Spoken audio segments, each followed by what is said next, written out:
ઠંડીની ઋતુ વચ્ચે રાજ્યના વિવિધ શહેરોમાં તાપમાનમાં વધારો નોંધાયો છે। રાજ્યમાં જાણે કે ઠંડી ગાયબ થઈ ગઈ હોય તેવો ઘાટ જોવા મળી રહ્યો છે। 8 શહેરોમાં 18 ડિગ્રીથી વધારે લઘુત્તમ તાપમાન નોંધાયું છે, તો અમદાવાદમાં સરેરાશ તાપમાન 6 ડિગ્રીથી વધુ નોંધાયું છે।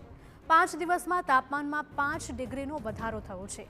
24 કલાક બાદ રાજ્યના તાપમાનમાં 2 થી 3 ડિગ્રીનો ઘટાડો થઈ શકે છે।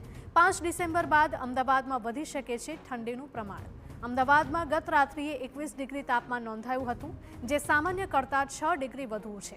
તો રાજ્યના અનેક શહેરોમાં તાપમાનમાં નોંધપાત્ર વધારો જોવા મળી રહ્યો છે, જેને જોતા ઠંડીની ઋતુમાં જાણે કે ઠંડી જ ગાયબ થઈ ગઈ હોય તેવું જોવા મળી રહ્યું છે। જો કે હવામાન વિભાગની આગાહી અનુસાર આવનારા દિવસોમાં તાપમાનમાં ઘટાડો થતાં ઠંડીનો ચમકારો વધી શકે છે। હાલ રાજકોટમાં લઘુત્તમ તાપમાન 18 ડિગ્રી, ગાંધીનગરમાં 20.8 ડિગ્રી, વડોદરામાં 21.2 ડિગ્રી, જ્યારે કે સુરતમાં 22 ડિગ્રી જેટલું તાપમાન નોંધાયું છે। તો બીજી તરફ રાજ્યમાં હવાની ગુણવત્તા ચિંતાજનક સ્તરે પહોંચી ગઈ છે। રાજકોટ શહેરમાં સરેરાશ AQI 251ને પાર નોંધાયો છે।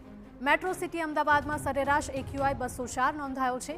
અમદાવાદના અનેક વિસ્તારમાં AQI 200ને પાર પહોંચી ગયો છે, તો સુરતમાં પણ AQI 194એ પહોંચતા સ્થાનિકોમાં ચિંતાનું મોજું ફરી વળ્યું છે।